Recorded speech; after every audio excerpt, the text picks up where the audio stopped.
So today we are going to start with a new chapter that is quadratic equation. Algebra unit का ये third chapter है. दो chapter हम already finish कर चुके हैं यूनिट अलजेब्रा से, जो कि polynomials and linear equation, pair of linear equation है. ओके, नाउ ये थर्ड चैप्टर क्वाड्रेटिक इक्वेशन, इसके बारे में हमने थोड़ा बहुत जो है कहाँ पे पढ़ा है, चैप्टर 1 जो था इसमें अलजेब्रा का, जो पॉलिनोमियल्स है वहाँ पे आपने थोड़ा बहुत पढ़ा है. ओके, सो अलजेब्रा जो है that is total of 20 marks. ये आपके एग्जाम में जो है टोटल 20 मार्क्स का आने वाला है. नाउ इस चैप्टर के बाद, क्वाड्रेटिक इक्वेशन के बाद खाली एक चैप्टर है अरिथमेटिक प्रोग्रेशन, जो कि बच गया हमारे यूनिट अलजेब्रा में. Once we have finish this, हम वो भी जल्दी से जल्दी खत्म करेंगे. ओके, सो क्वाड्रेटिक इक्वेशन जो है, इसमें क्या क्या कॉन्सेप्ट्स हम पढ़ने वाले हैं, पहले उसकी बात कर लेते हैं. जो हमारे कॉन्सेप्ट्स हैं वो पहला है हमारा solution of quadratic equation by factorisation. ये चीज़ आप जो है क्लास 8 से करते आ रहे हो, कैसे फैक्टराइज किया जाता है, कैसे मिड टर्म स्प्लिट किया जाता है, वो सारी चीज़ें. Then the new thing you are going to learn in class 10th is quadratic formula, solution of quadratic equation by using quadratic formula. आपको बस स्टैंडर्ड फॉर्म में कन्वर्ट करना है क्वाड्रेटिक इक्वेशन को, एंड उसके बाद वहाँ से ए बी सी के वैल्यूज मिल जाएंगे आपको, एंड उसको क्वाड्रेटिक फॉर्मूला पे डालो आपको, एंड सॉल्व करते जाओ, you will get your answer. Okay, यहाँ पे ज़्यादा दिमाग नहीं लगाना आपको कि मिड टर्म स्प्लिट कैसे किया जाए, क्या फैक्टर्स चूज किए जाए, कहीं इसमें गलती ना हो जाए. आपको बस खाली फॉर्मूला को फॉलो करते जाना, you will get your answer. Next जो कॉन्सेप्ट है हमारा, relationship between discriminant and nature of roots. अब डिस्क्रिमिनेंट क्या होता है, जब हम क्वाड्रेटिक फॉर्मूला डिस्कस करेंगे then I will tell you, and उसको आप देख के डायरेक्टली बता सकते हो कि रूट्स जो हैं वो कैसे होने वाले हैं. Nature of roots as in real roots है, इक्वल रूट्स है, नॉन रियल रूट्स हैं, ये सारी चीज़ें. एंड जो लास्ट टॉपिक है हमारा दैट इज सिचुएशनल प्रॉब्लम्स, जहाँ पे हम कुछ ऐसे वर्ड प्रॉब्लम्स लेंगे जिनको आप क्या कर सकते हो, क्वाड्रेटिक फॉर्म में कन्वर्ट कर सकते हो, and then after converting it into quadratic form हम कैसे सॉल्यूशन फाइंड करेंगे, that is up to you by using factorisation और क्वाड्रेटिक फॉर्मूला. ओके, सो ये सारे कॉन्सेप्ट्स हैं जो हम इस क्लास में सीखने वाले हैं. ओके, इस पर्टिकुलर चैप्टर के अंदर. नेक्स्ट जो आज का हमारा क्लास है, there we will talk about introduction. Okay, हमारा क्वाड्रेटिक इक्वेशन क्या होता है, स्टैंडर्ड फॉर्म क्या होता है, कैसे हम लोग जो है क्वाड्रेटिक इक्वेशन फॉर्म करते हैं, वो सारी चीज़ें हम आज के क्लास में करने वाले. सो let us start with introduction part. Introduction के लिए सबसे पहले मैंने लिया हुआ है यहाँ पे डेफिनेशन ऑफ क्वाड्रेटिक इक्वेशन. तो any equation of the form p of x equal to 0 where px is a polynomial of degree 2 is called a quadratic equation. अब मैंने कहा आपको पॉलिनोमियल चैप्टर में हमने क्वाड्रेटिक इक्वेशन की बात कही है. ओके, ना पॉलिनोमियल जो है क्या होता है, इक्वेशन में क्या होता है, मेन इक्वेशन इज वो सारी चीज़ें जहाँ पे इक्वल टू साइन आपको दिखे, जहाँ पे लेफ्ट हैंड साइड हो राइट हैंड साइड हो, उसको हम इक्वेशन कहते हैं. पॉलिनोमियल क्या होता है, polynomial is a form of algebraic expression. Okay, आपका जो पॉलिनोमियल है एक ऑल्जेब्रिक एक्सप्रेशन है, एंड इक्वेशन में LHS एंड RHS होते हैं.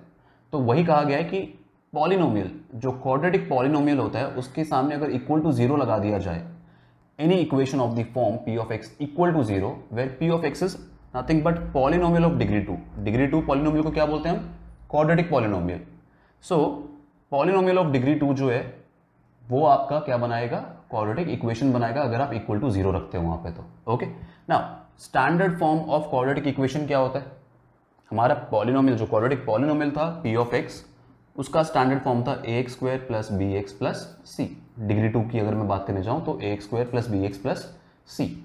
डिग्री हायर पावर जो है वो 2 होना चाहिए. ओके, अब क्वाड्रेटिक फॉर्म, जो standard form of quadratic equation है दैट इज सेम, बस हमने क्या किया यहाँ पे इक्वल टू 0 लगा दिया p ऑफ x हटा के. So ax square plus bx plus c equal to 0 is the standard form of quadratic equation.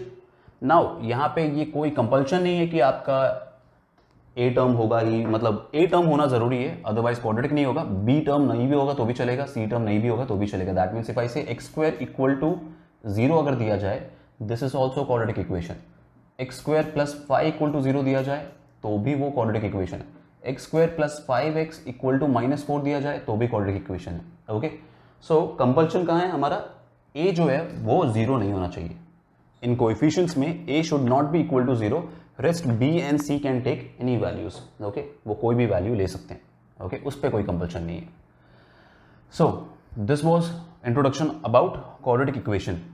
ज़्यादा कुछ डिस्कस करने के लिए नहीं है, बिकॉज हम ये काफ़ी पहले से पढ़ते हुए आ रहे हैं, and plus most of the things we have discussed in chapter polynomial. Okay, so ये हो गया definition and this is the standard form. Standard form जो है वो आपको हमेशा ध्यान रखना है कि वहाँ पे coefficient of x square should never be zero. अगर वो जीरो हो गया तो आपका जो सॉल्व किया आपने वो पूरा का पूरा क्या होगा, गलत होगा, वो क्वाड्रेटिक फॉर्म ही नहीं होगा पहली बात। Now then I have taken few questions जहाँ पे हम क्या करने वाले हैं, विल ट्राई टू लर्न कि हम कैसे किसी वर्ड प्रॉब्लम से इक्वेशन फॉर्म करेंगे। ओके, बिकॉज अभी हमें क्या आदत हो गई है, जो हमने लास्ट चैप्टर किया pair of linear equation, there we had a habit of forming two variables. अब एक को एक्स लेते थे, दूसरे को वाई लेते थे। अब यहाँ पे क्या करना है हमें, हम पॉलिनोमियल की बात कर रहे हैं, पॉलिनोमियल ऑफ एक्स की बात कर रहे हैं। क्वाड्रेटिक इक्वेशन अगर आप देखने चाहो तो यहाँ पे खाली एक ही वेरिएबल है। ओके, तो अब हमें वापस क्या करना है, we have to learn how to link those variables. Now यहाँ पे भी हमारे पास दो वेरिएबल होने वाले हैं, बट उन वेरिएबल को लिंक करना है और हमें एक ही वेरिएबल बना के रखना है उन्हें। Okay, so that is what we have to focus more on. Okay, so after doing these two questions we'll move to finding equations by finding solutions by factorization। But उससे पहले थोड़ा ये समझ लेते हैं कि आप कैसे भी किसी वर्ड प्रॉब्लम में से आप कैसे जो है इक्वेशन रिट्रीव करोगे, कैसे उसमें से इक्वेशन निकालेंगे फॉर्म करके। Okay, so let us see first question is Rohan's mother is 26 years old. हमें यहाँ पे सोल्यूशन फाइंड नहीं करना है, यहाँ पे बस बोला है represent the following situation in the form of quadratic equation. खाली इक्वेशन बनाना है हमें। तो क्वेश्चन क्या है हमारा, Rohan's mother is 26 years older than him. The product of their ages 3 years from now will be 360. Find Rohan's present age. Okay, so we are not going to find it. हमें बस representation पे ध्यान देना है। तो हमने क्या किया, मान लेते हैं कि रोहन का एज क्या है, let Rohan's age be x. Okay, अगर रोहन का एज x है, मैं रोहन के मदर का एज y ले सकता हूँ, बट हमें ध्यान रखना है कि हम दो वेरिएबल में नहीं जाने वाले हैं। अगर आप y ले भी लेते हो तो भी आपको क्या करना है, y को x के साथ लिंकअप करना है। So Rohan's mother is 26 years older than him. तो रोहन की मदर का एज क्या हो जाएगा,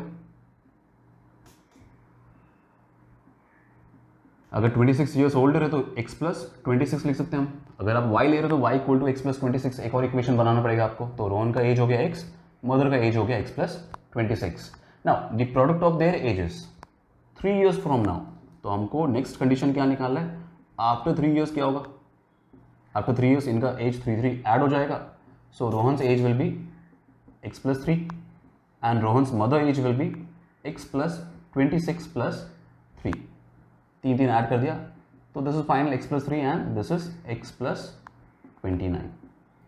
तो after 3 years these are their ages. Now they are saying the product of their ages will be 360। That means x plus 3, 3 साल बाद जो इनके प्रोडक्ट क्या होंगे 360 होंगे। तो x plus 3 into x plus 29 equal to 360। Equation form कर लेते हैं। ये हो गया आपका x into x, x square plus 29x plus 3x plus 3 into 29 कितना हो जाएगा, 3927, 7 2 कैरी 87 हो गया। ये आ गया आपका 360। ना ये हो गया आपका x square, this is 29 plus 3 that is 32x plus 87। 360 को इधर लेके आ जाते हैं, स्टैंडर्ड फॉर्म में कन्वर्ट करना है हमें। तो ये हो गया आपका 0, राइट। अब सिंप्लीफाई कर लेंगे थोड़ा और, x square plus 32x plus 360 में से 87 अगर माइनस करते हैं तो कितना हो जाएगा, सो 10 कैरी, 10 में से 7 क्या 3 हो गया यहाँ पे। And then here we have how much, 35 minus 8 कर लेते हैं, कितना हो जाएगा, ये हो जाएगा आपका कितना 27। एंड साइन जो है किसका होगा, माइनस वाले का। This equal to 0 is the final equation. Now equation अगर आप सॉल्व करने जाओगे तब आपको मालूम पड़ेगा what is the value of x and what is x। x is Rohan's age. तो अगर रोहन का एज पता लगाना है तो हमें क्या करना पड़ेगा, इस इक्वेशन को सॉल्व करना पड़ेगा फॉर x। ओके, तो ये हो गया हमारा पहला क्वेश्चन जहां पे हमने कैसे कन्वर्ट किया इसको, that we have seen. Okay, next हमारा क्या है, एक और क्वेश्चन दिया हुआ है यहाँ पे, the product of 2 consecutive positive integers is 306, find the integers.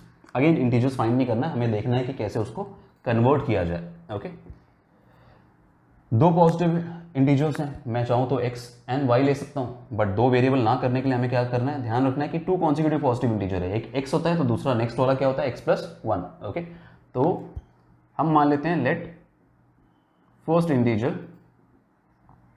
B x, तो हमारा जो सेकेंड पॉजिटिव कॉन्जिक्यूटिव इंटीजर होगा that will be x plus one. Consecutive मतलब उसके जस्ट बाद वाला, तो x प्लस वन कर लेते हैं, इंटीजर की बात चल रही है। Now product of two consecutive positive integer is 306, that means x into x plus one according to question. इनका मल्टीप्लीकेशन या फिर प्रोडक्ट जो है that is equal to 306। Multiply करेंगे ये हो जाएगा x square plus x equal to 306। Solve करोगे तो x square plus x minus 306 equal to 0। Okay, now इसी तरीके से हमें क्या करना है, जब भी हमारे सिचुएशनल प्रॉब्लम्स होंगे, जो भी हमारे वर्ड प्रॉब्लम्स आएंगे, वहाँ पे आपको ध्यान रखना है कि दूसरे वेरिएबल को अगर आप ले भी रहे हो, अज्यूम भी कर रहे हो, तो फिर उसको क्या करना है, at the end you have to simplify it in terms of only one variable and then finally merge it and form a quadratic equation।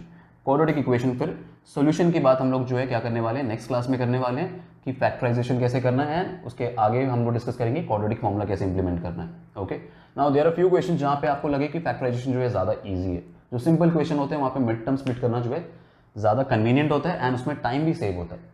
Where as quadratic formula will help you with questions जहाँ पे आपके numbers थोड़े बड़े हो जाते हैं, उसके बाद आपको नहीं समझ में आ रहा है कि स्प्लिट कैसे करना है। ओके, तो will discuss these two methods in coming classes and then will move on to for the relationship between discriminants and then finally situation problems.